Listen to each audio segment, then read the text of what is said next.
crunch, bring it back, single leg swing. Let me teach you how to wrestle. Okay, let me teach you how to wrestle. And welcome back to Wrestling Mindset. Today we are here with the greatest pinner of all time and one of the greatest wrestling minds to ever exist, great Wade Schalles. Wade, thank you for joining us. Hey, thanks for having me. I appreciate the opportunity to share what I've learned, during my career and over the years in the sport, and maybe we'll have some fun and tell some jokes and maybe upset some people too. Excellent. It's a win if we could do all of them, right? Oh, good stuff. So I've been watching hours and hours of, a lot of your technique videos, legal pain, as well as just different clinics that I could find on YouTube. And I just really wanted to pick your brain about, just approaching the sport of wrestling. I see on Instagram pops up a lot, scientific wrestling. And of course, the first step in the scientific method is having a hypothesis. So a philosophy. So science begins with philosophy. So it seems like that's a good place to start the sport of wrestling rather than just do. Think about what we're doing. Be a little more scientific and philosophical about it. Okay. So what would you say? What would be, just as a wrestler starts the sport, how should a coach teach that the wrestler should be conceptualizing wrestling? What's it all about? How do I get there?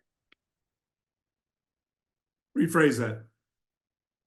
That was a real broad, let's narrow that down a little bit. Very broad. When a kid starts wrestling, what's the first things they should be thinking about? Smile. Smile. A smile. Fathers, coaches, pay attention. You want him to win the nationals. You think he's at Penn State wrestling room right away, and you're beating the hell out of him. And then you run to practice, and then you run home, and he can see on your face. Children understand when dad is upset, not happy, or mother, and dad can say, "It was a good practice today." But his look on his face is saying something completely different. He knows, the boy knows, or the girl, that he just or she just disappointed dad somewhere along the line. And it would be easier to say, "I don't like the sport, Dad," and slowly phase himself out than to face dad's disappointment. Dad, you have no idea how much you can hurt or please your children by the look on your face. There's the message that you say, and then there's what's called a meta message. And that's what you read in the person's face. And the message may be one thing, and the kid knows you're lying, Dad, because your face says something completely different. And they don't like disappointing mom or dad. And if they can get out of it, they're going to. We lose. If there's grass in someone's backyard, there's always two kids wrestling over top of the grass. Every kid in every neighborhood wrestles. I think every child, male from years ago, not so much female today, but we're getting there. Wrestle Like a Girl is doing a wonderful job with where we're going with the ladies. I'm so excited about the women's program. But on the male side, from 5 years ago, 20 years ago, every male wrestled at one time or another in the backyard. It may not have been an organized practice, and then they did, if they spent more time on the top than they did underneath somebody, then they thought, well, maybe you should try that in a sport in college or in high school, middle school, elementary. And if they didn't do so well, they don't try out. But I think everyone's tried it. It's like soccer. Everyone's tried playing kickball in the city park. So everyone's kind of played soccer a little bit, and they figured out whether they're any good at it or not. So once you get a young man who wants to come out, or the dad wrestled at one time, so his kid automatically has to wrestle. I mean, I told my three boys, I have two adopted boys, and one came the old-fashioned way. Now you guys don't have to wrestle because I did. However, if you want to eat my food and live under my roof, but there's no pressure. You're wrestling whether you like it or not. No. So the answer to the question is, Dad, pay attention here. When you are done with practice every night, especially when they're young, You do not rush home. You stop at the 7-Eleven on the way home, at the Dairy Queen, and you buy them a slushie or an ice cream cone. And you sit in the car and you show each other the red tongue, from the Slurpee, and you laugh at each other and you don't talk about the wrestling. You learn so much about your kid during that half hour of a Slurpee sitting in the car in the parking lot of 7-Eleven. So there was a cherry on top of the burned hamburger. There was the wrestling practice, because even if they did good or did bad, you don't talk about it. But Dad, you can't keep your mouth shut. I know you get there in the car and you want to talk about wrestling. You're an idiot. Stop. Make it a fun experience. I did that for my three boys, and they told me later in life, the only reason we went to practice is to get the Slurpee, or the ice cream cone on the way home. You have to make it enjoyable.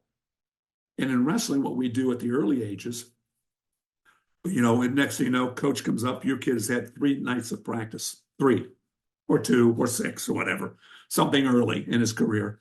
Hey, we're going to a tournament this weekend in Harrisburg. Hey, we should have him. He should come along with us. You think he's ready? Oh yeah, he'll be fine. It's experience. Well, okay, Dad, you have to learn to say no and no. I mean, he has no business going to a tournament after 1, 2, 3 weeks or 3 months of practice. All he's going to do is he's going to learn how to become humble real quick and realize this sport ain't for me. It's not fun because Dad might say, "You really tried. I'm really proud of you," but the face says, "I'm disappointed." After the loss, they can read your face, and they do not like disappointing their parents. I'm 72. My mother's 94. I still don't like to disappoint her. And you certainly don't when you're 6 or 7 or 8. No kid should go to a wrestling tournament until he has at least 2 years of experience under his belt. Now, I said 2 years. Don't hold me to 2 years and 1 day or, well, he's 1 week away. But the general idea, he's got to be ready to go. It should be fun. And then when he has enough skill set, I mean, most kids, and when they're first early on, they go to a tournament, they don't even know where to put their hands or what line, should I step on this red lane or the green taped line? Where do I put my hands down? How do I get caution because I didn't know to put a hand on the elbow in referee's position. And you're trying to, you expect them to have success? All you're doing is teach them how to fail. And then after 4, 5, 8 failures, Dad, I want to focus on my academics because he knows that's big with Mother. So Dad can't argue with that lineup. I want to focus on academics. I'm not sure on. So how's the dad supposed to say no? Your academics, you're going to wrestle. No, So he finds a way to get out of it, and he quits. I can't imagine how many Olympic champions, NCAA champions, state champions we ran out of the wrestling room in the first year of their career. That could have been just outstanding, scholarship-driven, free college education, because Dad's an idiot for the first year. And when you're in the stands, Mom and Dad, your mouth shut. You don't have to get down that side. And I know you're getting torn up inside, but you're not supposed to be doing that. You got to sit up there and the mother just said, "Hey, good job. Appreciate, good effort. Great." Then go to Dairy Queen. You got to give them a carrot somewhere along the line. Fathers are tremendously hurtful across the board. I mean, I was bad, because I didn't know any better. There was no way telling me what to do when I was, 28, with a child, taking to wrestling practice. I knew more than most, but it's still, and all 3 of the boys did really, really well in wrestling. And they're quality people today in life, in work, at work ethic, moral standards. I think because of what they learned in the sport of wrestling. Everyone knows how great wrestling is if you're in the sport. But unfortunately, too many people don't have a clue what wrestling is, other than it's two barbarians rolling around, toothless mouth breathers, knuckle draggers, the other side of the track type kids. Because we do have quite a few kids from the other side of the tracks who we've actually saved their lives, opportunities that they would never have had. It is a sport for all people. I mean, we've had, people who's, the son of a CEO of some corporation doing very well too, as well as the other side of the tracks. It's a wonderful, wonderful sport, but we have to protect our athletes, protect our children. And parents want to do that. They say they want to do that, but what they're saying and what they're doing are two completely different things. And that's very disheartening to watch. And I go to tournaments and I go, Dad, sit down, shut up, go up in the stands. I know what you want. That's my son. I know, but if I could videotape you and see what this is what your son's seeing, you're probably better off not going. And then when they go to tournaments when they're too young in that first 2 years, they get their waxed, the first match and then the consolation round, and they're done wrestling in the first hour of a 12-hour tournament. So for the next 11 hours, they get to sit in a 14,000 square foot beige concrete building and do nothing except watch their teammates wrestle. Wow. Hey, Dad, next week, can we go do this again? That was so much fun. No, Dad says you're going, and the kid goes, how do I get out of this? I got to get Dad off my back here. And they quit. We lose so many children that we could help. And it's sad, and I don't know how to reach them. Obviously a podcast like this will help reach some. And I think what I'm doing is I'm over talking about this subject. Maybe we can, or we could be here for 3 hours, but I think you probably want to move on to at least two other questions you had. No, and I think that's really important because to start a kid up with success, well, first of all, it's like they don't have to wrestle. It's not a commandment that thou shalt wrestle. It's nice to wrestle. We know all the values and the character that we develop, but it's like you don't have to do it. So you better look at it from that point of view. It's optional. And if you want the kid to be good and to gain the life lessons, hey, let's set them up with the right attitude from the beginning and not make it all about wrestling. It starts with the parents, right? Yeah. Makes a lot of sense. And now once they do take the mat, because a lot of, like we were talking about before, a lot of times it's the parents who's the first coach, right? Maybe they wrestled, maybe they didn't wrestle, but now they're in front of the kid and other people. What should they tell the kid in the beginning? How should they look at the sport of wrestling, maybe even before making contact with another person? Well, that's more philosophical answers here. Maybe I'll go into Dad. I'm assuming he wrestled because a lot of times that's how Johnny ends up in the sport. Dad was good with a single leg, a switch, and a half Nelson. Made that up, and that's what he's going to teach his kid. And on the face of it makes sense. However, let me go to a different level. If you are 5'6" and you're in the NBA, you're not the center. And I can take you and I could put you in a weight room and I could train you to get stronger and stronger. And no matter what I do, no matter how strong you are, what kind of vertical leap you have, you're not going to be the center in the NBA. If you are 320 pounds, you're not the free safety in the football team. Well, that falls under the.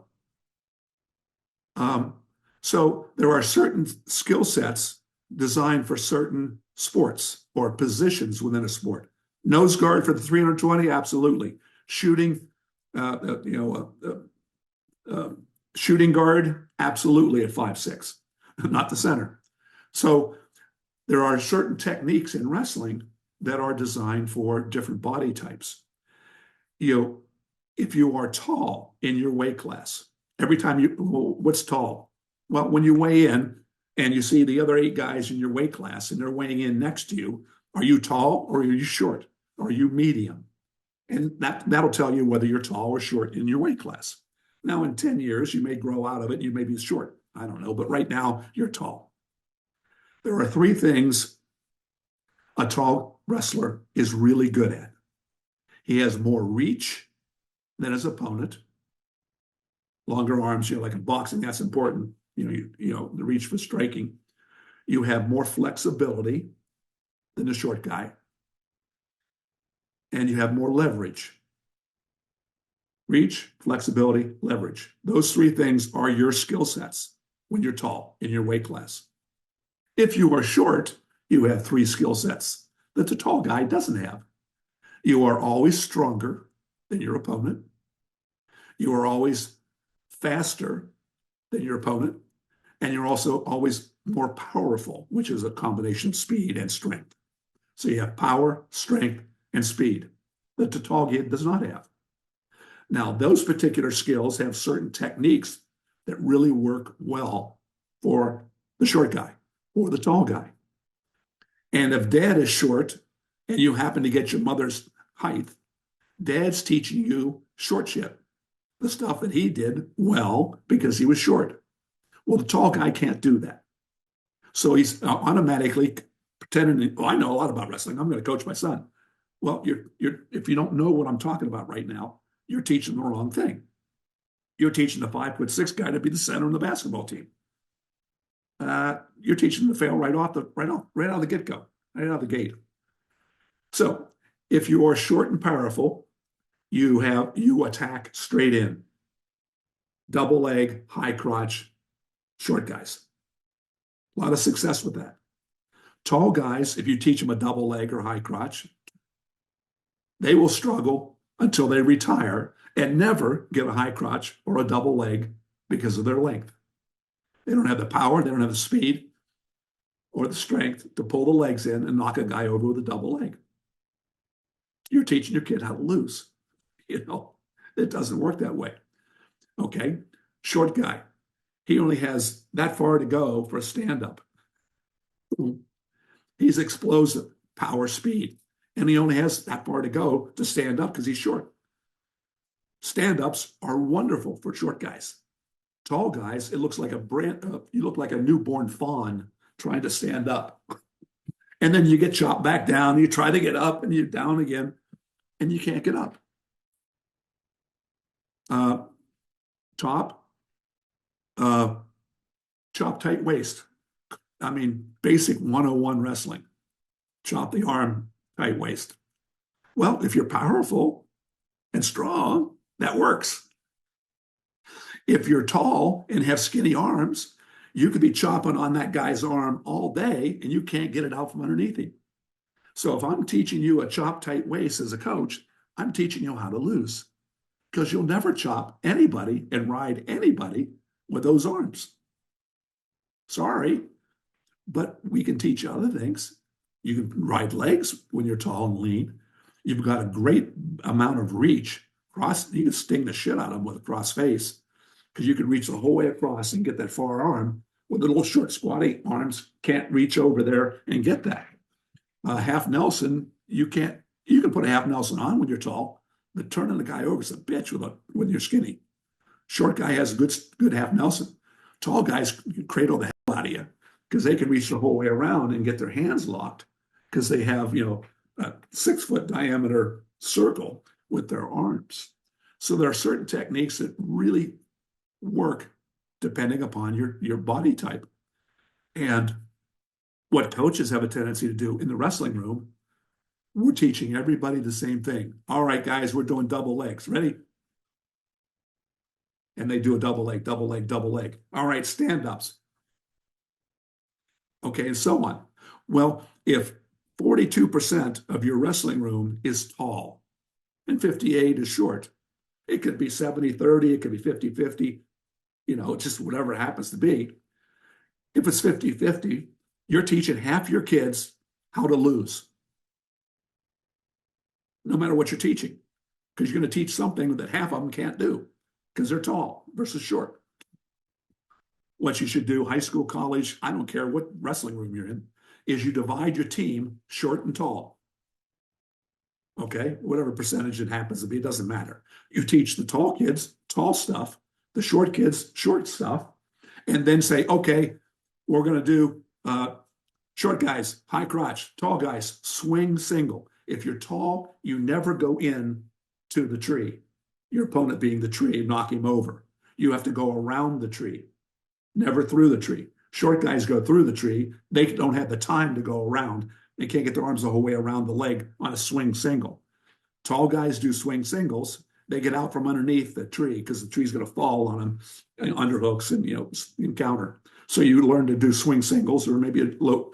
Now, low, you can go straight in with long arms with a John Smith low single. You can drop it because you have the reach. You can reach out and get that ankle. Short guys, you can buy the John Smith tape and memorize it. And if you're short, you ain't ever going to get it because your arms are too short in relation to your opponents. So anyhow, you blow the whistle and you have these 42% of the team doing the swing singles and this 58% of the team doing, straight in high crotches, whatever. Okay, bottom. Top guy, chop tight waist. Short guys, top tight waist. Tall guys, spiral ride. Okay, ready?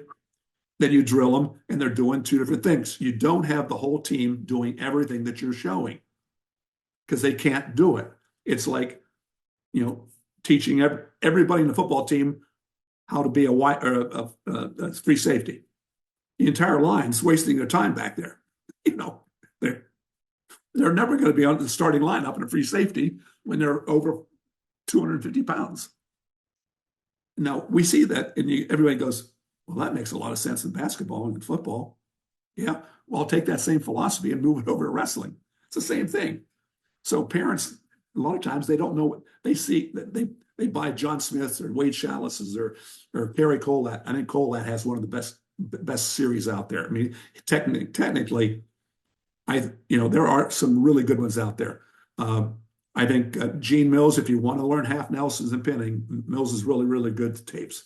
Collette he's a short guy in his weight class. So if you're short, I'd live with Kerry Collette tapes. And he's got a full, top, bottom, neutral pinning. He's on top of his game. Pinning, you just buy Wade's tapes. Because I will teach you tall and short. I will say, now this doesn't work really well with tall guys, but this will work for short. So I'll delineate during my videos. And John Smith, if you're tall, if you have a good reach, I live with some of John Smith tapes. If you're short, don't bother buying John's tapes. Because what John does, as what I do, is what Collette does, what Mills does, with Askren. Askren has some pretty good pin stuff out there, but basically that's just rehashed Wade stuff. And he's very, very good at it. And he's good. He's an instructor, and as an athlete, he was the pinner. But if you watch my tapes, you can watch Askren's tape, and you're seeing pretty much the same thing. I think I might have a little broader reach than he does, but whatever. So you have to know what your kid is capable of doing, and what he likes to do. And then you sell it as a parent, that, boy, you're really good at this. I don't know. Wow. Sell it to the kid. So I don't know if I'm on the same track as your question earlier. Great. It's great. Keep it going. No, it's right on. Well, when you want to pick up a girl, guys, you always give them two options. See, I'm breaking off here and everybody's going, what's he talking about? No, when you're trying to get a date, guys, if you're watching this, girls always like two options. Hey, would you like to go out on a date with me tonight? You gave her two options, yes or no. Okay. If she says yes, you win. If she says no, you lose. So don't be stupid. Give her two options. Hey, I got tickets to a Britney Spears concert tonight. Or, would you like to see the new Avatar movie? It just came out, the Disney new Avatar movie. So should I pick you up at 7 or 7:30 better? I gave her two choices: movies or play or a concert, 7 or 7:30. I don't care. Pick any one of the four. I win. So. Yes. No, it's no. Hey, it's like I remember my problem is I never understood why people gave the option no. Right? You pass a note in class. Will you go out with me? Yes or no? I put down, yes, I will go out with you. Yes, I'd love to go out with you. Now, that didn't stop the girl from making a third box, no, but I wasn't going to put the box there if I'm writing the letter. Attaboy. So people are going to watch this and go, what are these two guys talking about? Or the wrestlers might go, if I got anything out of the last hour that Schalles and Gene were talking about, it's how to get a date. Okay, so all right, let's get back to wrestling. You're right. I'm very creative, and I could have been probably a much better wrestler than I was. And that was pretty good because no one could coach me. When you're the first one doing it, no one knew. They just called it garbage wrestling. That never works. That's garbage. And I went, no, it's not. But okay, you know. And then I started beating pretty good kids with garbage wrestling, and then I went, well, he's kind of funky. Somehow I got cleaned up from garbage to funky. And I said, oh, okay. Then a couple of years later, someone dropped the Y from funky and it just became funk. And today it's called funk. But that's a misnomer too. It's good, solid wrestling. Let me tell you a story. Not that I haven't told any stories here. Now, this is not true, but you'll get the point here. Well, back in 1842 in New England, there was this football coach. And the athletic director said, hey, I'm thinking about starting a wrestling program. Would you like to be the wrestling coach? And the football coach goes, well, I don't know anything about wrestling. I'll give you $500 for the season. Yeah, your wife could use a new washer and dryer. You know, maybe, well, yeah, I probably could use $500. Yeah, okay, I'll be a wrestling coach. So, and the AD said, well, you know, a football tackle, so we'll call that a double leg. You know, we grab both legs and throw the guy down. So you already are a natural as a wrestling coach. And he said, well, okay. So he goes back and goes, what am I going to do tomorrow? I got 10 kids that came out. I got no books I can look at. I got no videos I can watch. I have no coaches that I know of that I can call and say what they do. So he made everything up, you know. And then those 10 kids that he taught for a year or two or three, coached, they go out and they start programs. And they have 10 kids each. So those 10 have 10. So they have now there's 100 wrestlers in New England. And then those 100 go out and they teach 10 each. And then, and eventually we're where we are today. And when you talk to coaches about the technique that they teach, now we have some great technicians out there that with videos and books and so on, they're getting much, much better. But for the most part, you say, coach, what, why do you teach it that way? Well, my coach taught me that. Oh, okay. Coach, where did he learn it? Well, his coach taught him that. Okay. Well, where did he learn it? Well, his coach taught him. And eventually we go back to the 1842 coach who didn't have a clue what he was doing. And ever since then, we've been doing the same thing over and over and over and over again. And no one's ever questioned it. And the first guy in wrestling to say if I would show up at a coach, wrestling would go, hey, coach, have you thought about maybe doing it this way? Who are you to tell me what to do? This is my wrestling room. Well, okay. Just thought maybe you could because my coach taught me that. Where did he learn it? And you go back to the guy, and they made it all up. If I just wrote an article last week and got a lot of reviews and put on Facebook. If I ask any coach in America, and very few of them get it right, when you're pinning someone, where do you look? Do you look left, right? Do you look down? Do you look up? I cheated. I read the article, but do you want me to answer wrong? Yeah. Most coaches are going to say you want to look up. Look up, because it does. When you look up, it kind of puts your chest forward, and you get some chest pressure. But that's entirely wrong. You look down. What do you mean you look down, Wade? What's down there? His shoulders. What determines if he's pinned? If his shoulders are on the mat. And have you ever had a referee go, hey, Wade, it's the left shoulder. It's up about that much. If you push it down, I'll slap the mat, okay? Has a referee ever helped you? Nobody's out there except you. You have to look down to see the shoulders. You have to see if you're not hearing one of the shoulders or both of them are up. Which one? I don't know. Why don't you know? Because I'm counting lights by looking up. If you look down, you can see whether you slide in or slide back. and put more pressure on the shoulder that's up. That falls under the category.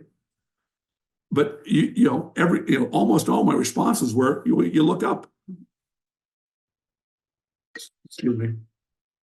I had to get rid of a phone here. Sorry. So you look up.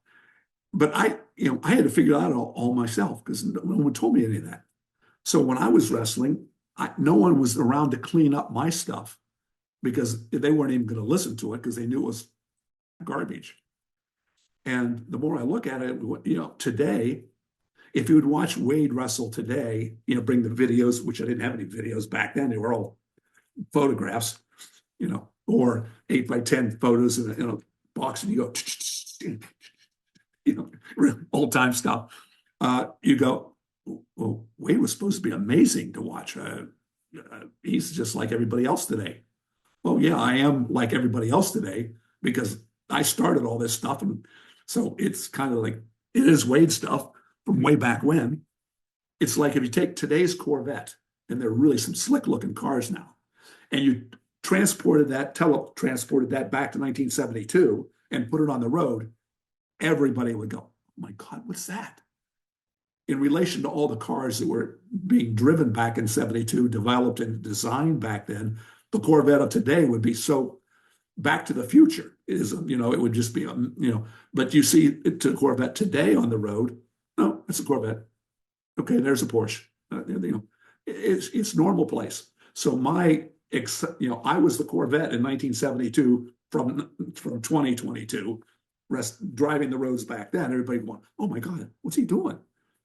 Whereas today, what you're seeing is it was what I was doing back then. And wrestling has now become a lot more technical. And they're using the human body. And I had to keep on, arguing with my coaches, coach, why? I hear that you're saying to do it this way, but it doesn't make sense. I want to look at the shoulders to see what's up. Why would I look up? Why would I go this way?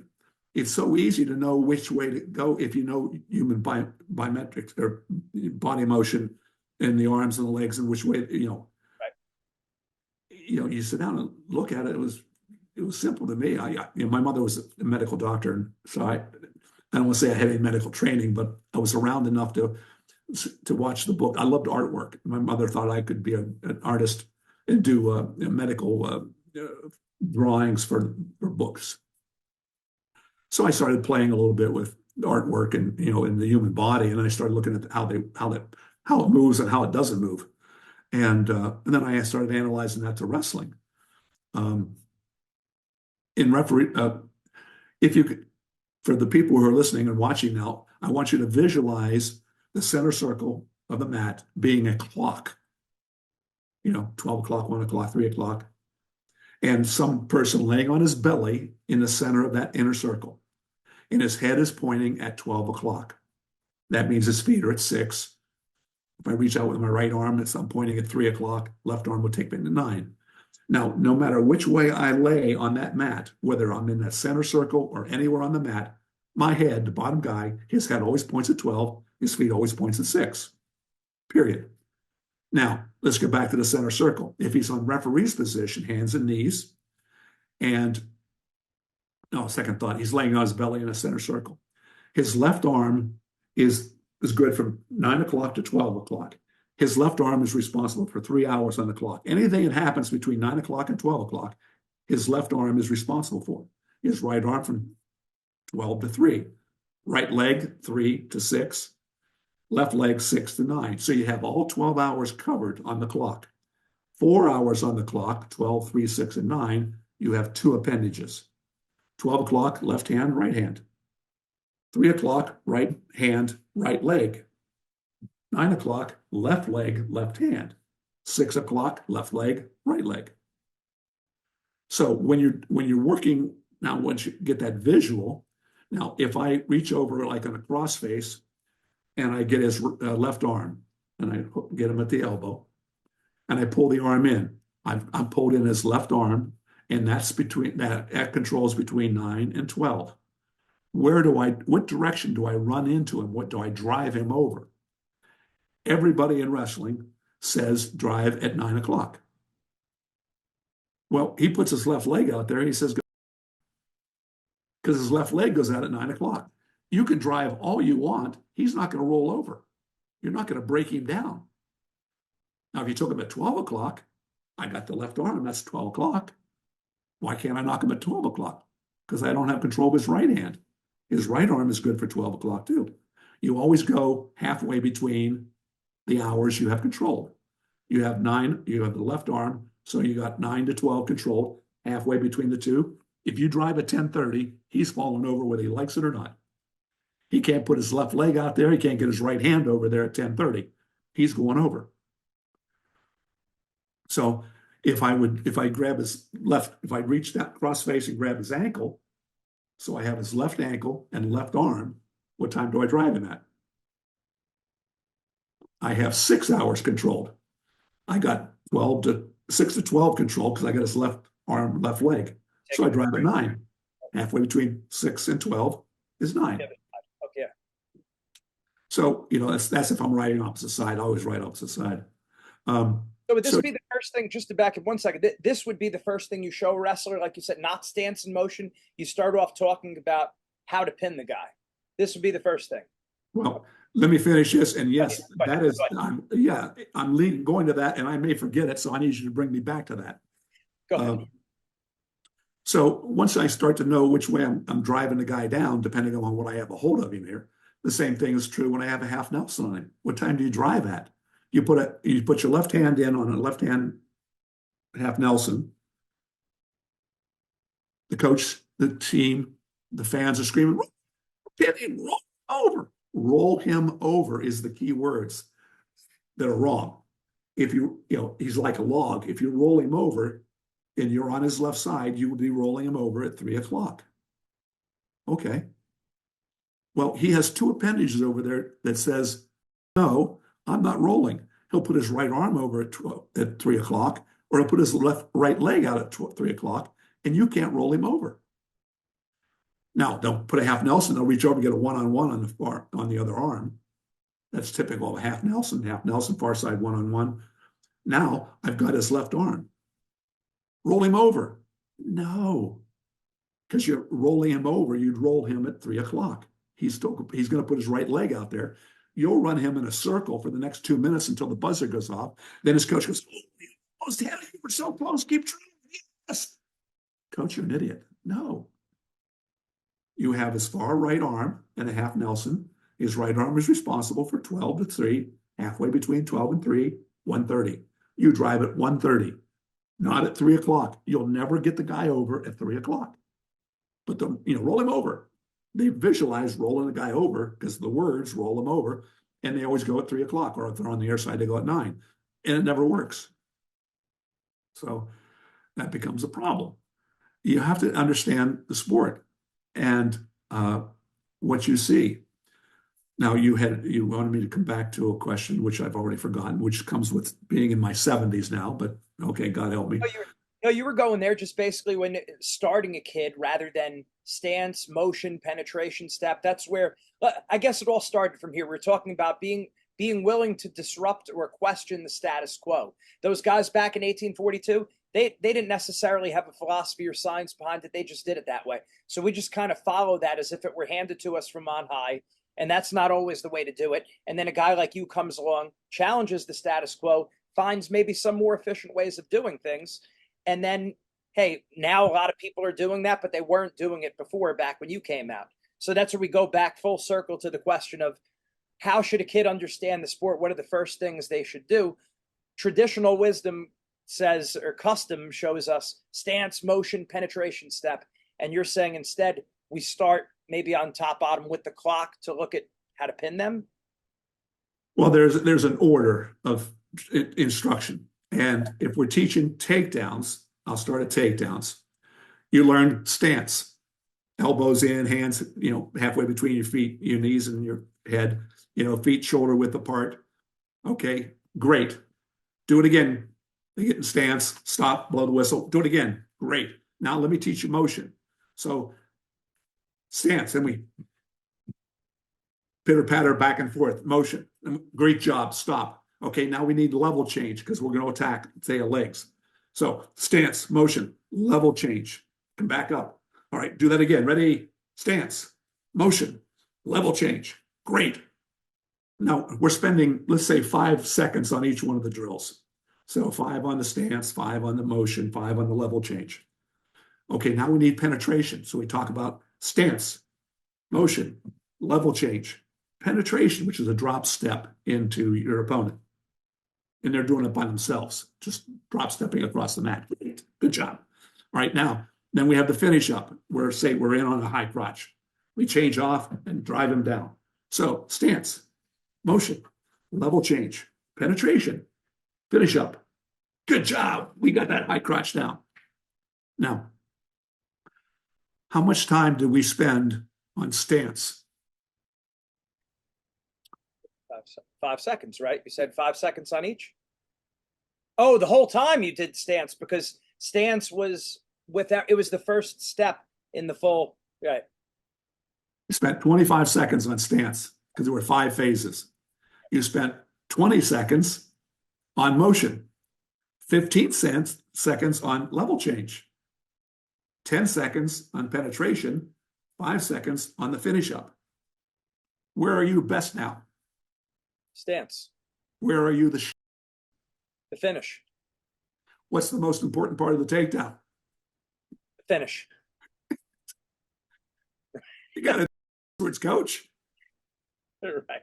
So when you're teaching takedowns, you start in, if it's a high crotch, in with the leg control and ready, blow the whistle, change off, knock him down. Good job. Now teach penetration, finish up. Then you teach level change, penetration, finish up. Then you teach motion, level change, penetration, finish up. And then stance. You've had 5 seconds on stance, 25 on finish up. As you get in on your takedown, you're getting stronger and more confident on your finish up, and you're getting better at it instead of weaker. Now, if you do, which I think is the right way to do it, when I say ready, go on drop step, finish up, you one continual motion, and then level change, penetration, finish up, one continual motion. If you do it the other way, stance, stop. Stance, motion, stop. I'm teaching you to stop 3 times during that takedown in my drills. So then you're going to go, oh yeah, I know where he's going with this. How many times have you heard a coach go, Johnny, get over here? How many times do I have to tell you, you can't stop in the middle of the damn attack. Once you start in, you got to finish it. You can't stop. Well, coach, hey, yo, idiot, you taught him to stop 3 times or 4 times during that takedown when you drilled him every day. You taught him to stop. And now you're yelling at him for stopping? If you do it the other way, there's no stoppage. It's continual motion the whole way. So you teach backwards, which is not backwards. What we're teaching is backwards. You know, the right way is the 5, 4, 3, 2, 1, not 1, 2, 3, 4, 5. I was trying to tell my coach that when I was in high school, and he goes, no, you're wrong. Why?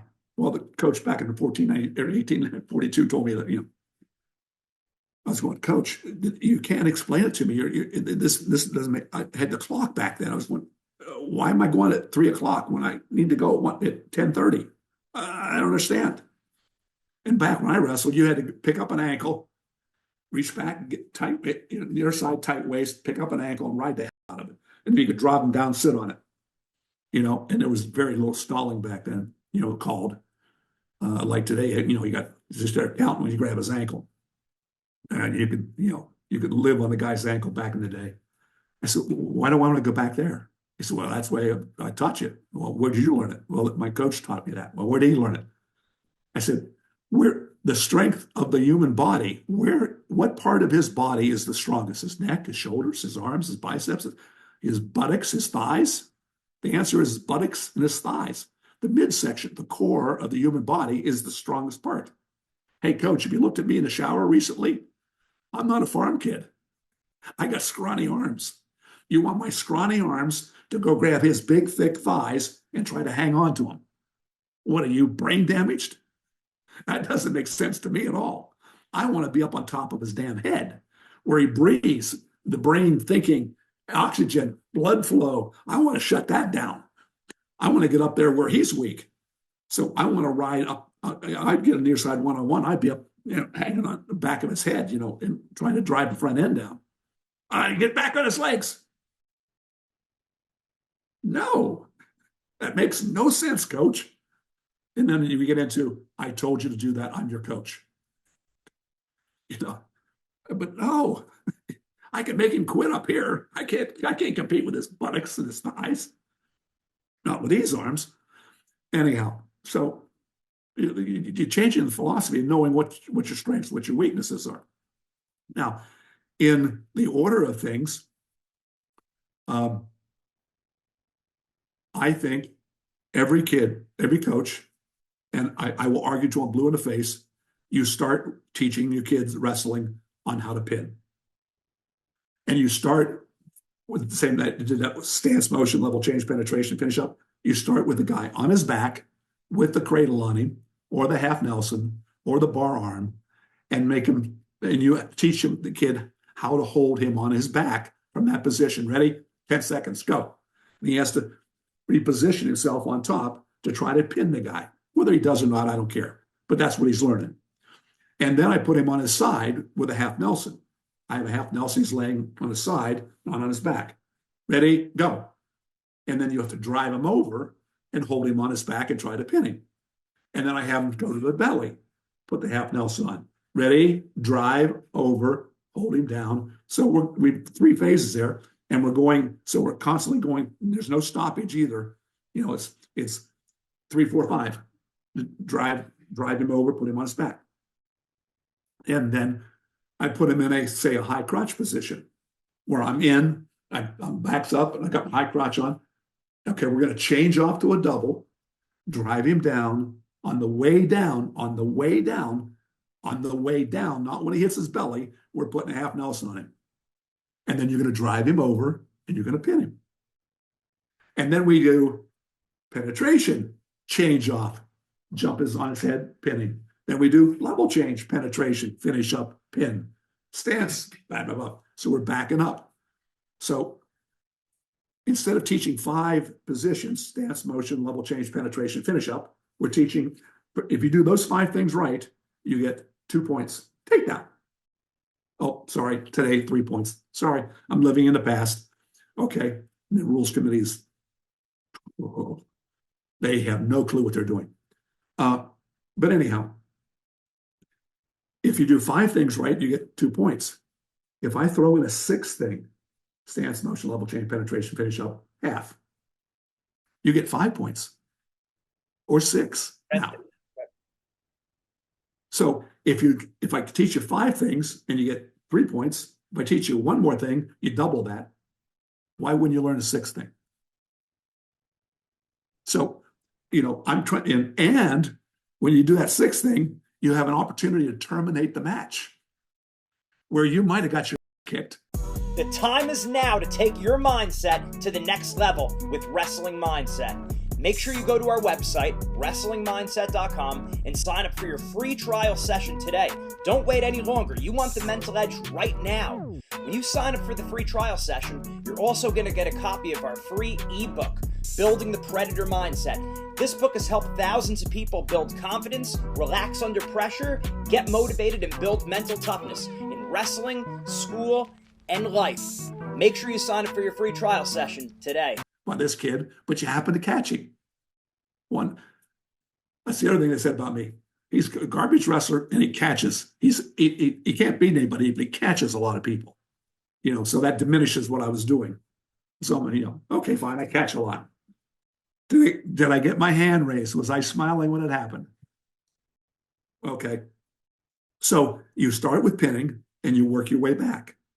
You never start with stance.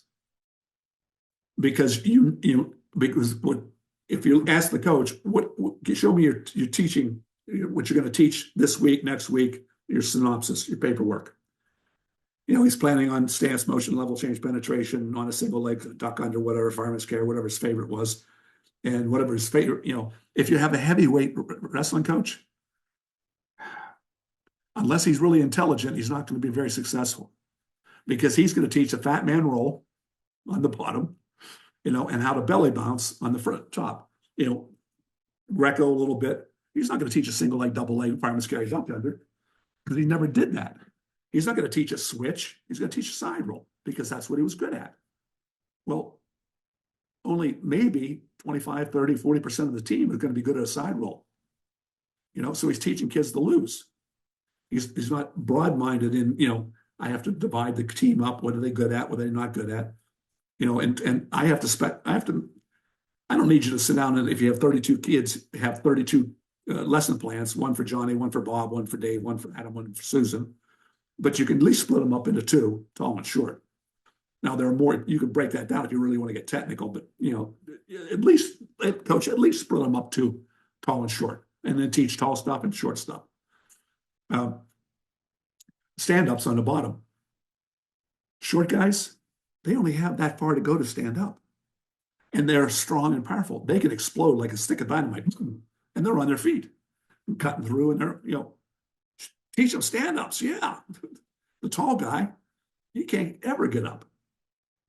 So he's got to learn high turn-ins, short sit-outs, push back, cut through, but not a stand-up. He'll never get up, never. And he'll try and he'll get struggle. So you pick out what's going to be good for Johnny and Susie and Barb and Dad, and teach with it. So there's a little bit about half Nelsons in the order, the structure of things, but all the outline the coaches have, when stance, motion, and are you going to plan on teaching pinning? Oh yeah, absolutely, we're going to teach pinning. End of the season. When did you teach pinning? I never got to it. Why? They couldn't get the stance and the motion and the takedowns. I mean, if you can't take somebody down, you're not going to pin them. You've got to be good on your feet, or you're not winning wrestling matches. You're granted, you're right, coach. But you wanted to get the pinning, but you never did. And I understand why. But you should have started with pinning and then went back to your takedowns. Because, they may only get one. If you're really good on your feet and I'm only average on my feet, you can take me down 4 times. Okay. So now you're up 12-5 or whatever, 4 or whatever that is. And if I get my takedown once, the match could end. And you could be ahead, because I know number 5 position after there's number 6 position, the half Nelson. So you can win a lot of matches. Wow, he was lucky he caught the kid. I'd rather be lucky than good. I was lucky a lot, and that was, but I would analyze the body and what I should be learning and what direction I should be driving to take a guy over, to knock him down. Then I analyze, I see so much. I'm going to do one more tape before I die, videotape, and I want to do counters to great moves. I mean, just all counters. I don't know if I could do this justice on video here. A high crotch. It's so easy to stop. I don't stop the shot. I want you in on the high crotch. As you come in on the high crotch, you're going to take if you're going to lead with your right hand, you're going to come in on my right leg, and then change off to a double and drive me across. So that right hand goes in really deep around my right leg. All I have to do with my right hand is I reach down behind me and I grab your right wrist with my right hand. Your lead hand goes in around my leg. Right. That's the hand I want. And I reach down from behind. It's like I'm pulling my wallet out of my back right pocket. I reach down past my right pocket and grab his wrist. It's over. You're done. That's all I have to do is grab your wrist. You can't change off to a double. Would they crack you back? Crack down, maybe? And then what I do is sprawl. And now I want to circle right counterclockwise to my left. Right. And it puts you flat on your back. And your head is caught here like this. And it's so simple. I mean, I'm sorry. You and I might be able. I can visualize it because I've done it I at could, least I could, I twice. could see it if I'm in on your leg and you grab my wrist and I can't, I could only go to a crack back. I can't go this way. Right. And that's the way I want you to go. I want to take you that way. So I'm going to put my left hand down on the mat and just slowly do a circle. And you end up and you're getting cut off like this with my arm and my body and my arms cutting you off this way so you can't breathe. Oh, there's but people when they get in a high cross, they panic and they don't control the guy's hands. So the guy can change off and knock you down. Let's do another one. Do another fun one like that. If he's in on a high crotch, okay.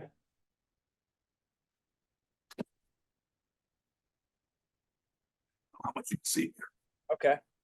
I got you. He's in on a high crotch. Okay. Okay. He's out to my side because when he comes in, he's going to step out to the left with his left leg and then drive across to my right. Right. So when he comes in on a high crotch, okay, and if I miss grabbing his wrist, and he's able to change off, as soon as he changes off, he's driving me that way to drive me down.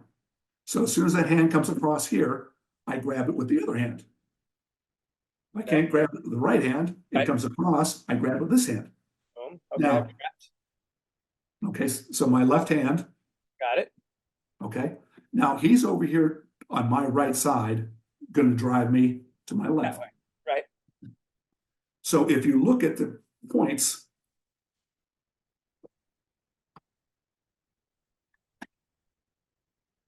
go over this stuff. Entertain people. I'm visualizing it. I'm with you.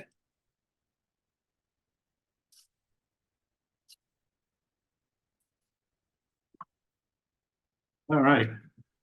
Okay. These are my shoes on the mat. Right. Gotcha. The ones with X's are my opponent. Right. So when he's ready to change off and he changes off, he's going to drive me right that direction. Right. So now I'll come back to that. If you're standing a square stance to me, stand up straight like an attention. Okay. Yeah. Well, you can if you want to. Now, if I push into you, boom, here, you fall backwards. If I would push you left, forget the high crotch, all that stuff. Okay. If I would push you left or right, because your feet are here, I'd have a hard time pushing you. If you had a lead leg, sugar foot, and one foot was in front, if I pushed into you, I couldn't push you back because you have your back leg pushing back. But I could push you left or right. So no matter where the feet are, if my feet are square, if I have a square stance, I can be pushed backwards because I have no post back there. Right. If I go lead leg, you can't push me back, but you can push me left or right because I don't have anything to the left or right. Right. So when we're back to this, we're in a straight line here. So which way, if I'm going to push him, which way would he fall over? That way or that way? But I couldn't push into him that way. My foot, my foot, his foot, his foot. I couldn't push him that way, but I can push him this way or that way. Right. You with me? I think I got it. So the only way when you're in this position, what happens in a high crotch, a guy changes off. I'm trying to push back into him to stop him from pushing me over. So I'm trying to counter what he's doing. He's pushing me left. I'm trying to push him right to counteract his push. But if I would take him forward or backwards, he has no support points if I'm going to take him up here or down here. Okay. Now, since he has a foot up, if I have a choice of going backwards, it's really awkward to go backwards. I mean, right. I'm just going to do a forward roll. In the big picture here, he changes off. Right. He changes off. Right. I grab his wrist. I'm going to reach over and just put my hand on his knee, on his thigh. Gotcha. And do a forward roll. I'm going to take him toward my front. Right. He has no post out there whatsoever. and you'll do a forward roll. And when I come out of the forward roll, you're on your back and I'm on top of you with a half Nelson. It's so simple that I mean when you see it, you go, "Oh my God, what was that?" It was, that's ABC of wrestling. It's so simple. But it starts with knowing what's holding him up. Like, what direction can he Yes. go?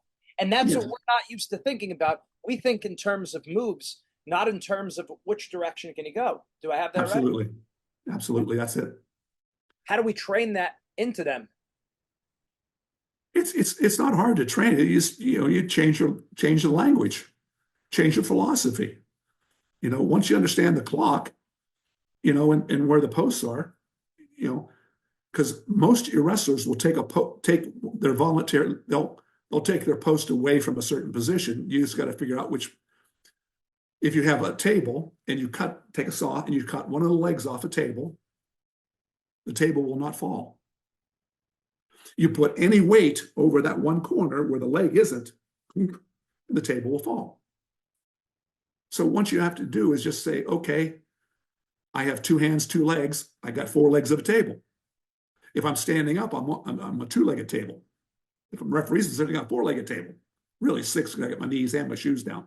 But once you realize, okay, when you go in on a high crotch and you change off, you have all 4 legs, 1, 2, 3, 4 in a straight line, because you're driving across it.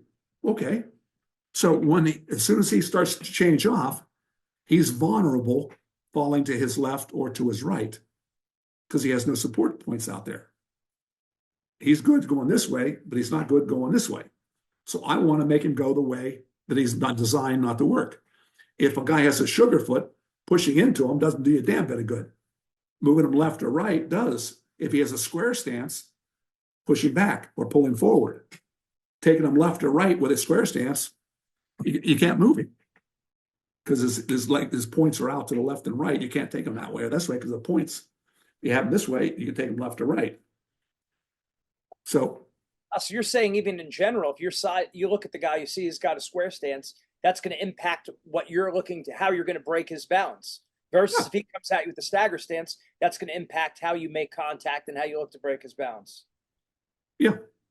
I mean, and sometimes it works, sometimes it doesn't, because, kids are really good at adapting, adjusting. Once I start taking them this way, they'll put a hand out as a post if they have to, they're falling over.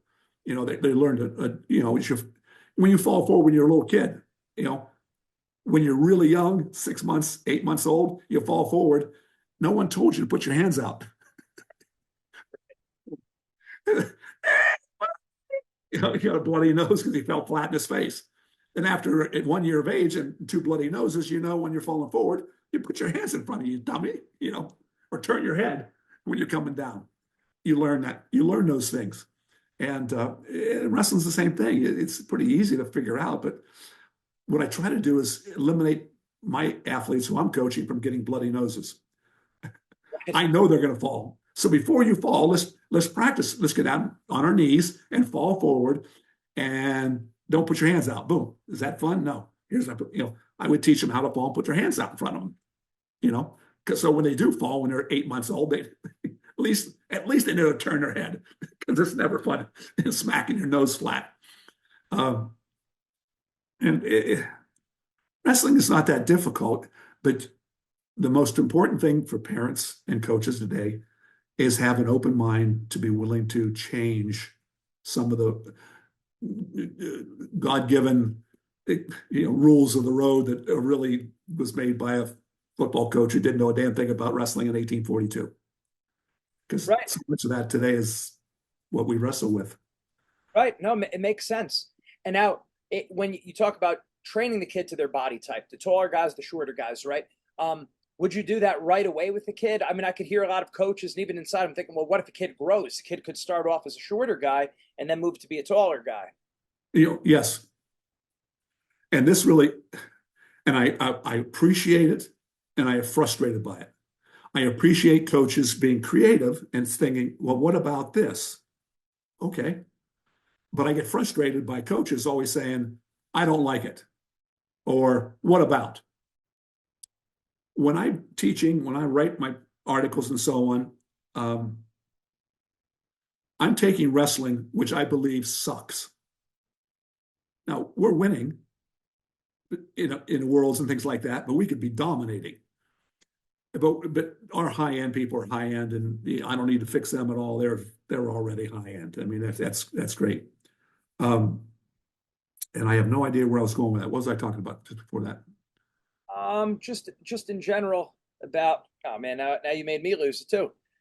We were saying about how.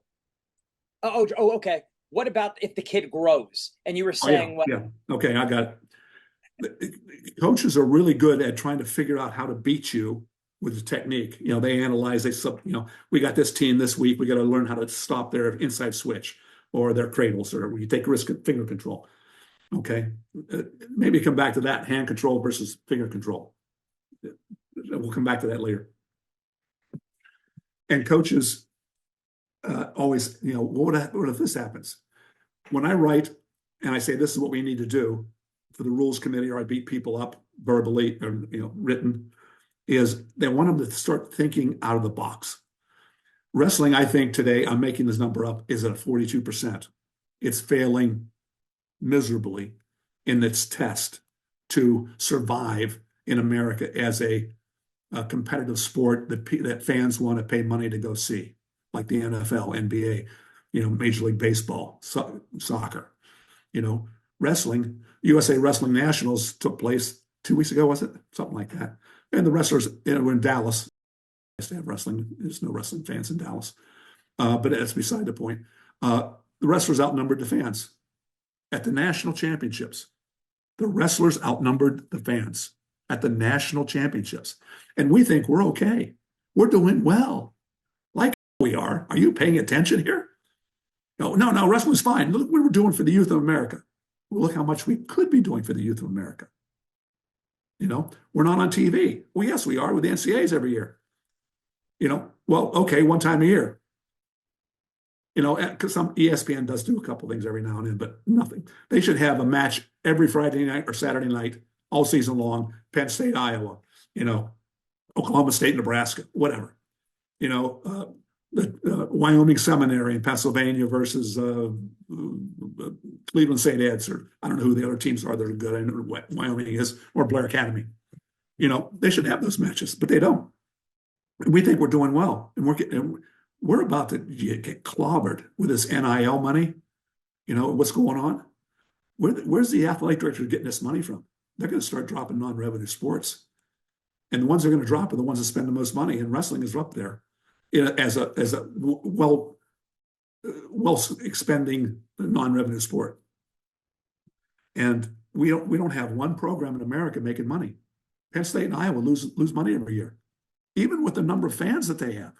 Now, because they're spending a lot of money too. That's why they're number one and number two, basically. So we have trouble there. So the coaches are, again, teaching. I got off topic again. We were going to go back and talk about. We're talking about when the kid grows. Oh, yeah. Okay. So I think we're at 42%. What I propose in my rule changes and what I want to see happen, I'm going to get their sport to 80%. Okay. Now, all the coaches I run across go, yeah, well, Wade, what about this? And they're pointing out the 20% that I haven't fixed. And I go, yeah, I can only get you to 80. Maybe I'm not smart enough, good enough, whatever. And maybe I need creative people like you to come up with that extra 10%, 15, 20%. But I'm taking you from a 40 to an 80, and you're giving me shit. What's wrong with that picture? You walk into a classroom, the teacher says you're allowed to cheat. Cheating is allowed in this classroom. We're taking a test today. Wade's going to get an 80, and you're going to get a 40. And you're allowed to look at my paper, and you're not going to get yelled at. Well, no, I'd rather have a 40. What are you, an idiot? Look at my paper. At least cheat. You're going to get a passing grade. I can get wrestling up to a passing grade. But I get too many coaches going, I don't like it. I want to punch anybody that says that in the nose. I hate it when they say, well, I don't like it. Okay, you don't like it. Why? Well, I just don't like it. Then if you can't answer the question why, you're not allowed to say, I don't like it, because you're an idiot. If you don't know why you don't like it, I know why you don't like it, because someone else came up with it besides you. So shut up. Your opinion doesn't count. Now, I don't like it because, and you give me a because, okay, we can talk about the becauses. It drives me crazy. I don't like it. And and coaches now in their defense, they've been trained to try to, okay, this move works this way. Okay, if I do this, I can counter it. So they're always thinking in their head, how do I beat this move? How do I beat my opponent? How do I beat the other team? How do I make it successful? So they're always going through that in their head, and that's their mentality. And God bless them. That's a super mentality to have as a coach, but not as a leader, not as the rules committee. The rules committee are made up of these coaches. That's like having the fox in charge of the hen house, and they got the keys to the hen house. They're going to make rules that benefit them, not the sport. And no, this is good for the sport. No, it's good for you. Or you don't have a clue what it's good for. You have the wrong mentality. If you are a salesman, you should be on the road selling the product that the company manufactures. You shouldn't have any say on how the product is manufactured. Once I manufacture, I give you this product. Go sell it. Salesmen should not be in administration. CEO, CFO, CIO. You put a salesman in charge of the CFO, finances, you'll go bankrupt in a day. But we have our rules committee guys in the CFO position, the CIO, CAO, or the CFO position, and they have no business being there because that's not their skill set. There's nothing wrong with the coaches. That's just not their skill set. But somehow we put them in charge, and they're making rules and regulations that have nothing. How many high schools and how many colleges have concession stands open during the dual meets? Not many. Why aren't you taking care of your fans? They're your paying public. And they decide they open one men's room, one women's room, bathroom because they don't want to clean everything after the match, and so the ladies and the guys have to walk further to go to the bathroom. Well, gee, we're making it really special for our fans, our paying guests to come in. We're doing some really nice things for them, and I wonder why they didn't come back. You can't take anybody off the street and have them come into a wrestling match, and not elbow the guy next to him who he doesn't know or she doesn't know and say, "What's that about? What's the ref saying?" This. I mean, our rules are. I mean, our rule book should be 10 pages long, not 100. Nobody knows what's going on. When you watch Jeopardy at night with your spouse or a friend, I can get at least 50% of all questions on Jeopardy right. No, I'm not smart. I'm pretty good, but But if Jeopardy made the question so freaking hard, how many buttons were on Napoleon's vest when he had his hand in that photograph? I don't know, and who gives a shit? If I can't answer the questions, you're going to make me feel stupid. And when you make me feel stupid, I'm going to stop watching Jeopardy because you're making me feel stupid. In wrestling, we purposely make all of our new attendees feel stupid because the questions are so tough. The rules are so difficult and so varied on why did the referee start counting? Why did he not count? What's he talking about now? We make our fans feel stupid. And hey, do you want to come back? And I can't get a Coke and I have to walk an extra 50 yards to go to the bathroom? No. In wrestling, our problem in wrestling is our food sucks. We're a restaurant developer owner. You can have brand new carpet. You can have linen on the tables. You can have silverware and crystal. You can have free parking. You can, paint the walls. But if the food sucks, nobody's coming. You can find I'm going to swear, a shit shack in the middle of nowhere with great food, and the line is down the block and around the corner, people waiting to get a burger or whatever they're selling because they got great food. But the ambience is, I mean, it's terrible. Old dogs laying around, you have to step over dogs and rats and cats, and who cares? The food's great. In wrestling, we want to put new linen down and put new carpet. We want to paint the walls and wonder why people don't show up. Fix the food, make it enjoyable. I want matches to be 14-12, not 2-1, 3-2. There's no reason why it can't be 14-3, but you have to incentivize action. And it's not hard to do. Just nobody wants to do it. Well, no, you have two good kids out there. It's going to be a 2-1 match. No, it's not. It's going to be, it'll be a Donnybrook if you coach it properly to use the angles and the 5-4-3-2-1, not 2-1-2-3-5. And if I was king for a day, just for a day, and I'm only allowed to change one rule in wrestling, just one. I have 25 I'd like to change, but just one. It would be a point earned is a point scored.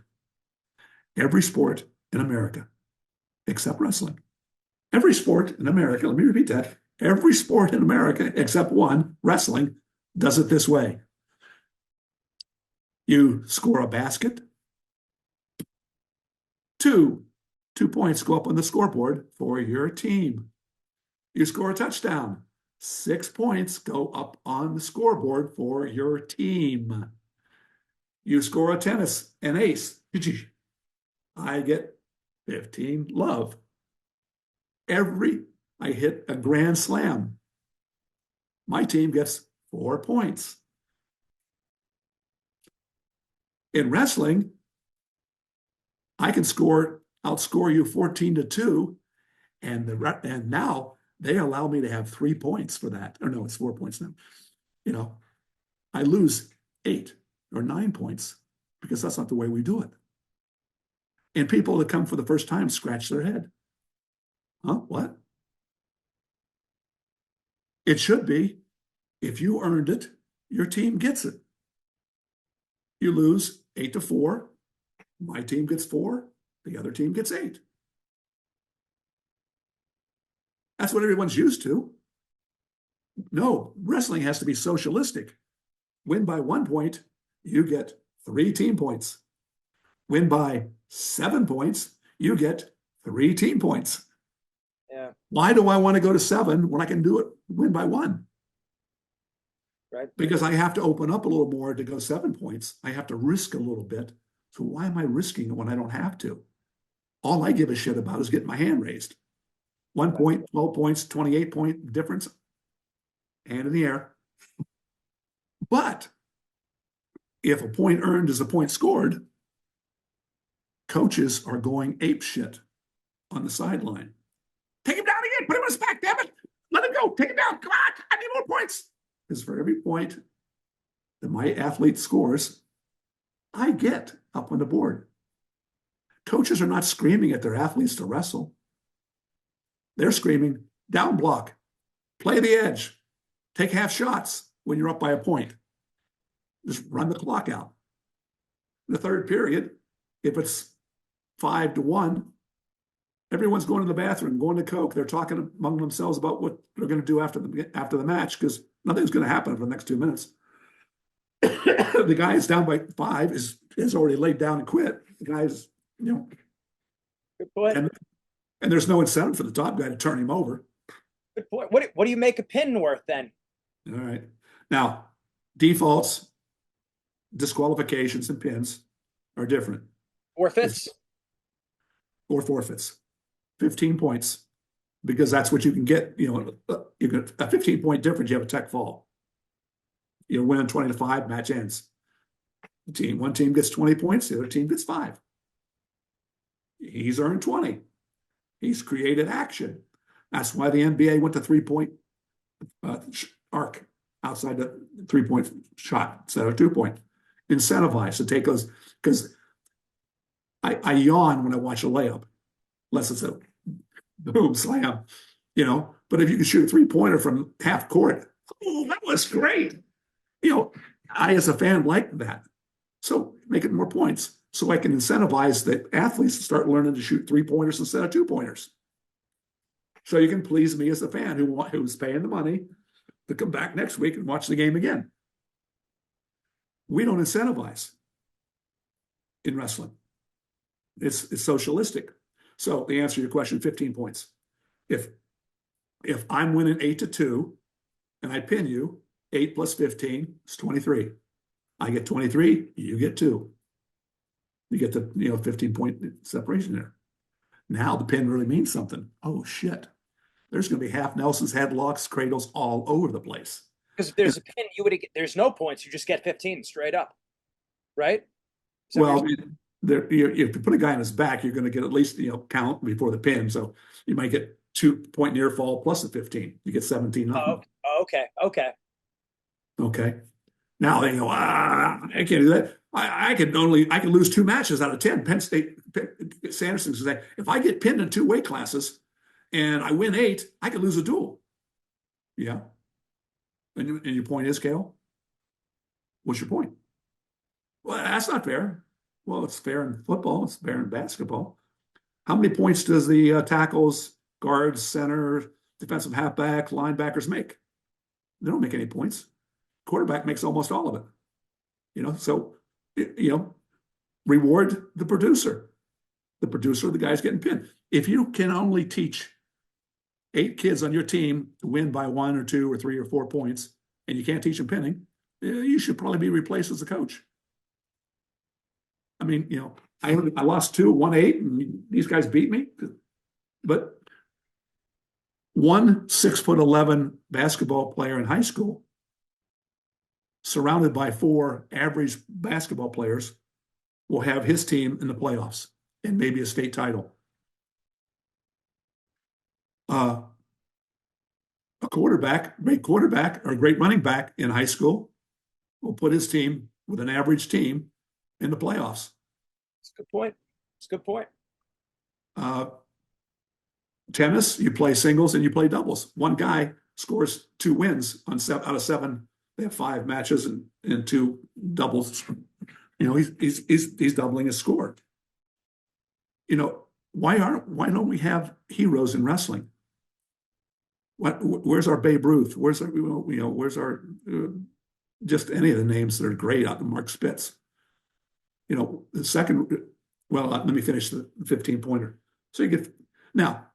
Coaches right now, people are going to, that's crazy, Schalles. Okay, fine, give them 10 points. I don't give a shit. But the idea is reward the producer. If you believe in the concept, say, I believe in the concept, Wade. So let's now negotiate how many points they do get. Okay, I'm with you. Now, if it's less than 15, people are just going to rack up points. Put a guy on his back, take him back off. Put him on his back, take him back off. Because he'll get 15 points, for not pinning. And if you give him 8, he's only going to get 8 to pin. So as soon as I lateral drop your headlock, I'm going to let you off your back because I don't want to pin you. So it almost has to be 15, and forfeits. Oh my God, if you go to a movie and you pay your $10 to go to see the latest movie, and the projectionist cuts 20 minutes out of the middle of the movie, are you happy? No. Have you got cheated? Yes. Okay. And I know I'm going to tie this into something in a second. And that's what we do in wrestling. We cheat. Oh, that's the forfeits. That's what we're talking about. And if you order a dozen oysters at a restaurant for $25 and you get 9 oysters and they still charge you $25, are you? I ordered 12, not 9. I'm paying for 12, not 9. But in wrestling, we feel it's okay to forfeit a weight class or 2. These people who have come to the match have paid for 10 oysters, 10 matches, or high school 13 oysters. But we're only going to give them 8. But you're going to pay the same amount. You can't win your spectators coming back, your customers, when you cheat them of what was promised. I would like to see someone take them to court and over the two that you didn't get. I want $1.12 back, because you cheated me out of what I was going to see. That's not fair to the consumer. But it's okay because our rules committee doesn't see it that way. No, they don't even think of it that way. They're cheating the customer. Well, what are we going to do?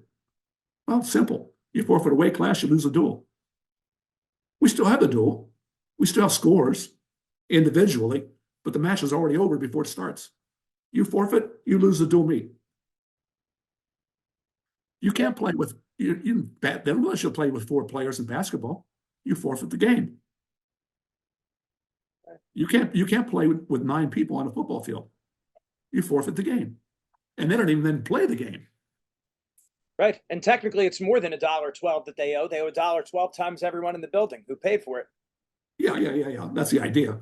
But you're cheating the customer. The customer is right all the time. That's why we don't have fans.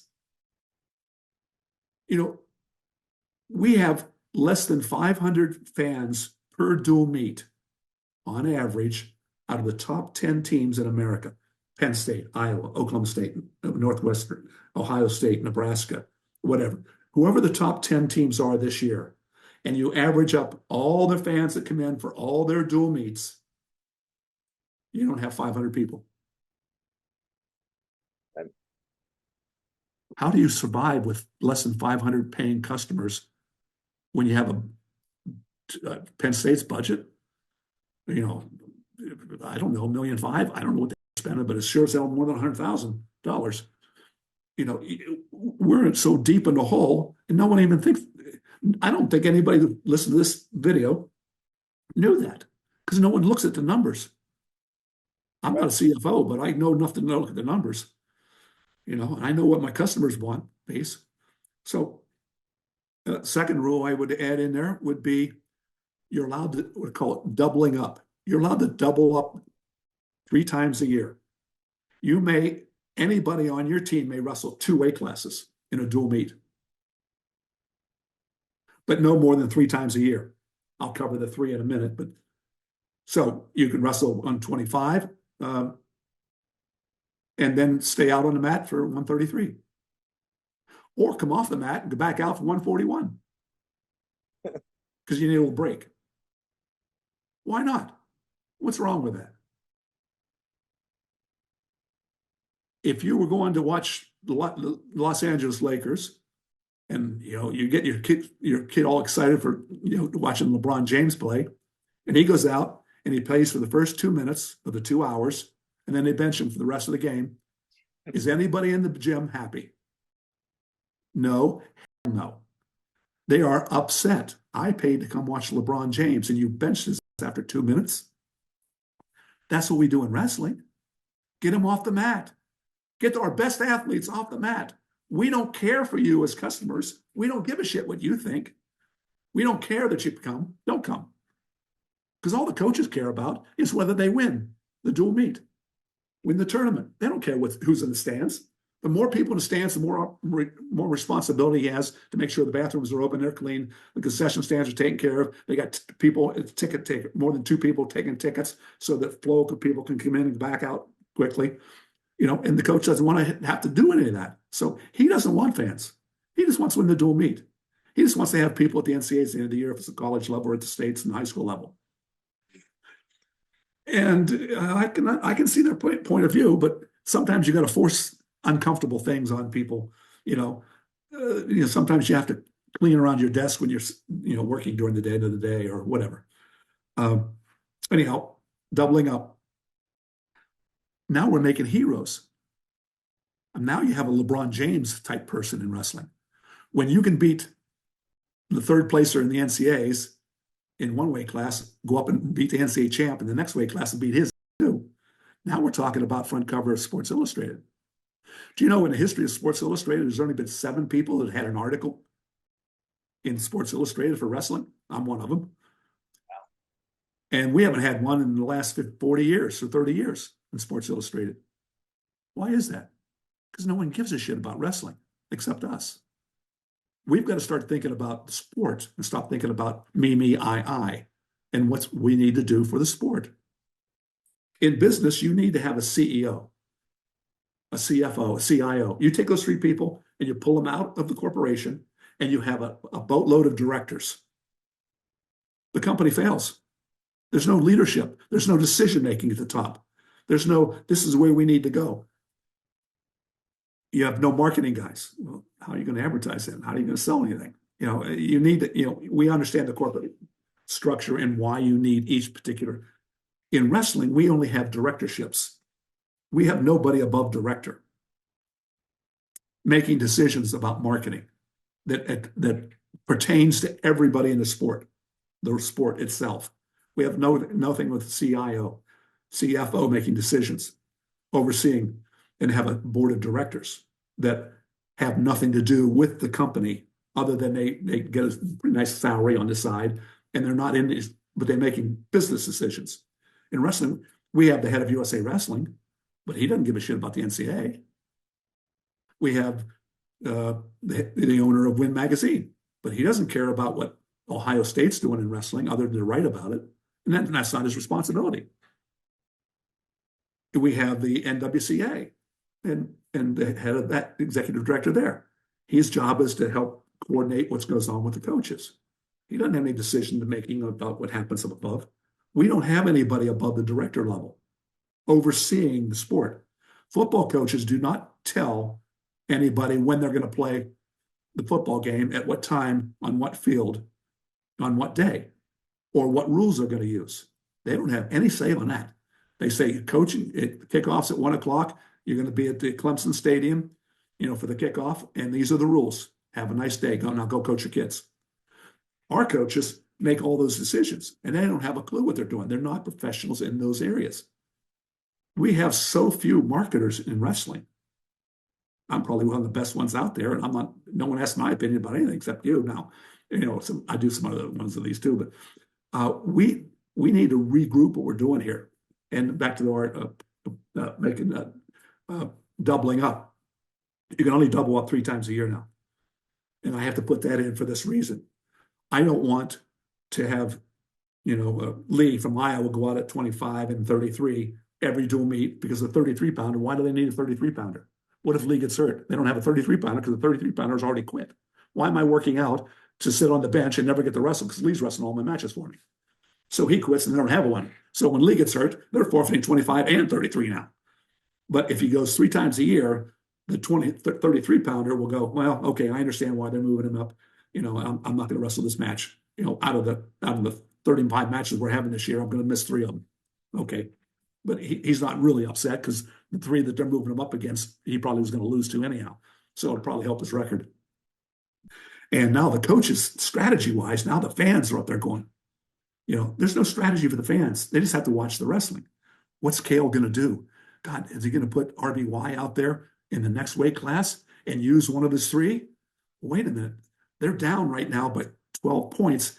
They may need to do that, but he still has Iowa, Oklahoma State, Ohio State, and Wisconsin on the schedule, and he may need RBY for one of those. I can't put him out for 5 times. I got to put him out for 3. So what do you think Kale's going to do? Is he going to put him out for this one, or is he going to hold him back because he has Iowa next weekend? He might need to double him up there. And so there's strategy, and the fans are involved in that. Put him out, no, move, yeah. You're getting the fans involved. Right now, we don't want the fans involved at all, other than clapping when they have a takedown. There's no strategy involved. That's all the coach's responsibility. Well, make it the fans' responsibility. They're cheering in the stands in football, basketball. They got, the UFC started 25 years ago. They're a multi-billion-dollar company using basically wrestling as a backdrop, for the skill sets. And, they've taken off because they had marketing people. They had executives. They had intellectuals that knew how to run a business and create a business. We don't have that in wrestling, and we're happy with that. Who's thinking of what's going on out there? I mean, technically, wrestling strategy, the 3 o'clock, 5 o'clock position, how to beat a guy here, how to mentally crack a guy for the match, how do we take care of the fans? I'm not good at any of that. I'm not great at any of that. I'm good at all of that, but not great at any of that. But I know what we don't have. I'm smart enough to know what we don't have. And I'm smart enough to say, I'm not the person you want, but I know enough to say, you need to get that guy, whoever that guy is, and get him up to the top. And uh, It's very similar to what you're saying about technique, because what you're doing here is you have to zoom out a little bit and say what is needed versus just go, go, go. Let's do, let's do, let's do, let's do. It's like take a step back and think what is actually needed. How do you grow the sport? Not just get people in the sport. It's not just a matter of just force, force, force, but strategize. yeah.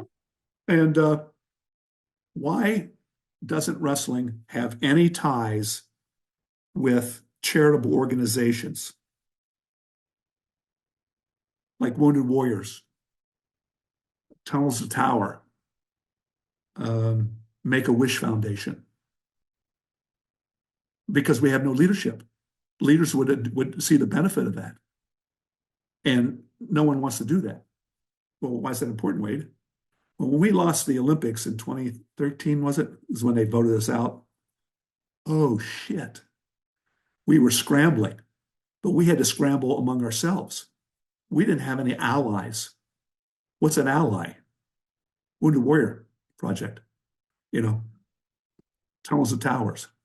When you helping them do what they want, when they clear their throat, make a phone call to an athletic director at Slippery Rock when they dropped wrestling, the athletic director goes, oh shit, I'm talking to the CEO from the Wounded Warrior Foundation.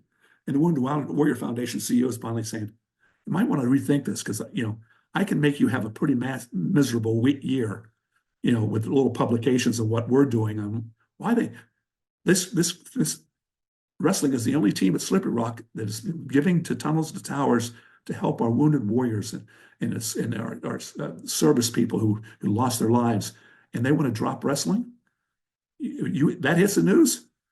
The athletic director at Slippery Rock goes, maybe I shouldn't drop the sport. You're damn right. When shit hits the fan, and stuff's gonna hit the fan pretty soon, and we're not doing any of that to protect ourselves. What's it take to be a member to support Wounded Warriors Association? I don't know if I could help it all work out, but I know enough to know we need them. We need to be thinking like that, yeah. And they could use us. I mean, the Wounded Warrior Project, their corporate logo is one serviceman carrying another serviceman in a fireman's carry off the battlefield. And who recruits special forces? All of them. They go to wrestlers. They can't get enough wrestlers. I mean, the synergy there is so perfect, but no one's even thought to do that. And we don't have any organizational chart above that could make that happen. I'm not sure the Wounded Warrior Project wanted to spend a whole bunch of time talking to the wrestling coach from Ohio State about just what could that one sport at one institution, it's not Ohio State wrestling, it's just one sport, one institution, do to benefit them at the level of how much time and effort they got to put into, saying Ohio State's supporting us. We need to make it the sport of wrestling, but we don't have any leadership. I mean, all our leaders, AAU, USA Wrestling, National Wrestling Coaches Association, High School Association, Win Magazine, Amateur Wrestling News, Hall of Fame with Leroy Smith. They're all busy doing their own job, but there's nobody above them. You could take those people that I just mentioned and put them on the board of directors, but you need someone above them going, here's what we need. Here's our overarching view of the sport. This is what we need to do for our fans, our spectators. This is what we need to do to fill the gyms. When we fill the gyms, by the way, coach, are you happy with your $40,000 college job as a head wrestling coach? Would you like me to raise that to $240,000 for you? Is that a trick question? No. Would you like 240? Yeah. Then shut up and do what I tell you. Because I want to fill your gym. When I fill your gym, now you have leverage over the athletic director to give you that 240 because you're bringing in an extra $1 million a year because of what you did as a coach. And if you don't like that, I'll go someplace else. Someone else will pay me 240. And good luck finding another guy. So when you put butts in seats, your salary goes up.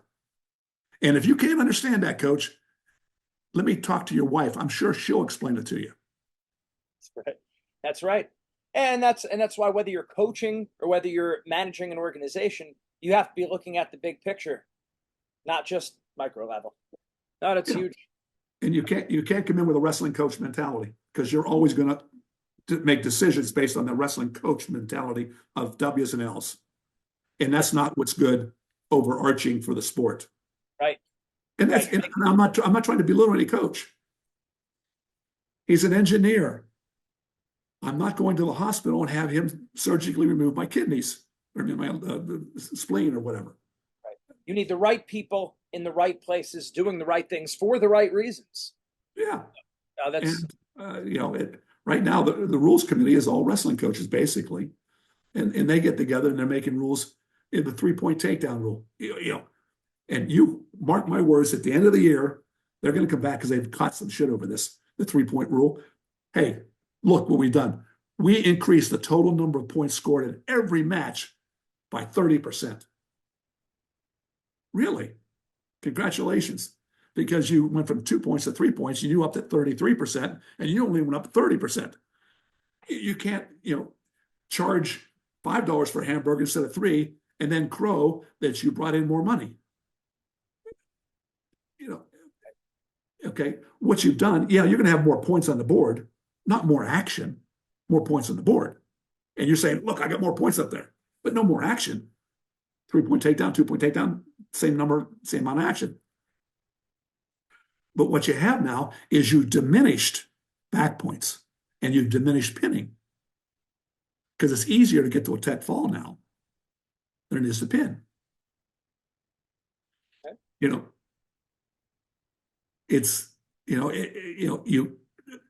Coaches are going to now, because you've given more points to the takedown, they're going to focus more time on takedowns because it's worth more points. Duh. And that's just human nature. So I'm not yelling at any coach for coaching that way. I'm yelling at the rules committee for creating that. Make it a 3-point, make it a 7-point takedown. I don't give a shit. But if you're going to make a 7-point takedown, then near fall should be 4 or 7 points. And if you hold them down for an extra 5 seconds, it should be 12 points. Make back points important. If you're going to up the points for free takedowns, then you got to up the points or you're diminishing the importance of what everyone says.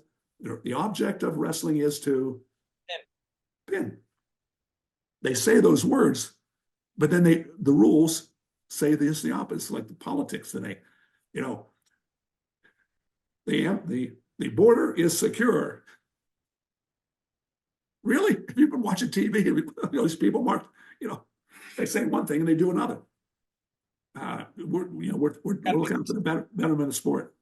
Got to be consistent, right? And it starts with knowing the ends, like keeping the end in mind. What are we actually looking for?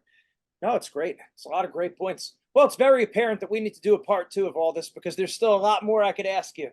But we haven't even got into it. No, I know. We'll get into it another time. I'm excited, and we did get into quite a bit as well. So, and I have to apologize for whoever I've offended, but I get so very passionate. Sometimes I say things I shouldn't necessarily say, but there are points I want to make, and I usually shortcut instead of giving you 15 words to make a point, I'll cut it down to 3 and say a bad word or offend somebody. But hopefully people got an opportunity to make them go, never thought of it that way. That makes a lot of sense. What I'd like to do at the end, before I die, I'd like to get a earned point scored through. I mean, if I can get that through, that makes so much difference. I mean, mega difference in sport. And to do that, what I'd like to do now is go out and find, and I know who they are, say 10 of the most influential people in wrestling, money-wise. Okay. Who have donated hundreds of thousands and plus that to the sport of wrestling, from Sunkiss Kids owner, to Titan Mercury, not owner, but director. I don't need to mention names, but you get the idea. To pull in 10 people that if they're working as a group, when they clear their throat, every coach in America will go, oh shit. Gulp. And sit down and go, guys, what do we need to do in wrestling? Forget this, whether we're teaching a half Nelson or cradle or the rules. From a marketing, from a CEO, CFO, board of directors, I need you 10 to be a board of directors for 2 years to get our, 2 weekends a year, donate your time and meet at the Hyatt in Chicago on a weekend and have a closed door, you beat the sport up. What do we need to do? And then with your input and your knowledge of boards of directors, of CEOs, of running mega companies, multi-billion-dollar companies, and we have a lot of important CEOs out there doing that have wrestling backgrounds, we're going to then force this information onto the wrestling community. And they're going to tell Cal Sanderson, and Tommy Brands and John Smith, who are also doing wonderful, wonderful jobs. But they're some of our power kings in wrestling as from a coaching perspective. All of you, this is what we're doing. And this is how we're going to go about it from the Wounded Warrior Project, okay, as an example too. How do we organize this? How do we enhance television coming in and covering us? What do we need to do here? And whether you like it or not, Coach, we can spit in your coffee and spit in your cereal really quick if you're not on board here. You're either on board or you're off board. And right now you're on a boat in the middle of the Atlantic. You're either on board or you're swimming for your life. Make a decision, because we can make your life miserable. You got a choice of two. And I think I know where you're going. And whether they like it or not, hopefully they see the wisdom of it. And if everyone's doing it, then we'll go, well, okay, everyone's doing it. But we need to bring those 10 people together and just even for a year and say, here's the playbook, guys. Here's the strategy. Here's what we're going to do as a team. USA Wrestling, I don't care what you like to do. I know you're independent, autonomous to your own group, but you're jumping on board, or I'm going to strangle your butt real quick. From number of memberships in your organization, we can cause problems with you. Or in NWCA or Win Magazine, whatever. Everyone is on board, and we have to go out and then market ESPN, ABC, CBS Sports. That we a Friday night dual meet all season long, and make it worth their while to cover. Anyhow, so there's a lot of things we can do, and I got some vision for that. Again, I'm only an 80%er, but when wrestling's batting at 40%, you should be paying attention to what Wade has to say. At least let me get you up to 80, and then after that, I'm going to get away and let those wiser and smarter and more experienced than I have run with it. And I'm just going to sit back and grab a Coke and sit in the stands and go get him, champ. It makes a lot of sense. Wade, awesome stuff. Great. And we got to definitely do a part 2 on top of all this. But tell everyone where they could find more information from you. What website do we send them to? Social media pages? Well, just, my Facebook, Wade Schalles, and all my articles I have at wadeschalles.com. I fit all of them there. That blog has a little over 3 million hits, so it's the most successful blog there is in wrestling. So, that's something to do. I write books too. This is my first book. My second book comes out next week, the sequel to this, Jacob's Cradle. This has 28 reviews on Amazon, where you buy it at Amazon.com. It's $15. I'm not going to break the bank. But all 28 reviews, all 28 out of 28 are 5-star reviews from the heads of USA Wrestling, Win Magazine, NWCA, and so on, as well as fans. It's a love affair. There's wrestling involved, CIA, spy versus spy, good guys, bad guys, and they ride off in the sunset, maybe, I'm not sure, at the end of the book. And this is Jacob's Cradle. The next one is Charlotte's Gap, comes out next week. And the third one's already outlined. It's coming out. So this is 3, 4, number 5 books I like to write. I do that on my side with a reasonable amount of scotch on the side, glass of. And let me leave you with a little joke. Why don't horses have psychological problems? Why? Because they were raised in a stable environment. That's right. Very good. And with that, the great Wade Schalles. Wade, thank you so much for joining us. Take care. I have all of those. See, when I teach the little guys, in 15 minutes of teaching the little guys, they're up and you have to herd them back like herding cats. Then you tell them another joke like that and they go, and then they tell you a joke, and then you go back, you got them for another 15 minutes, and you lose them, and you bring them back, tell them another joke. So you get a lot of those knock jokes. And why do eagles and hawks prefer to land on the roofs of churches? Why? Because they are both birds of prey. Birds of prey. That's it. Hey, we got it. You got an idea for a joke book now as well. Add that to the arsenal. Yeah.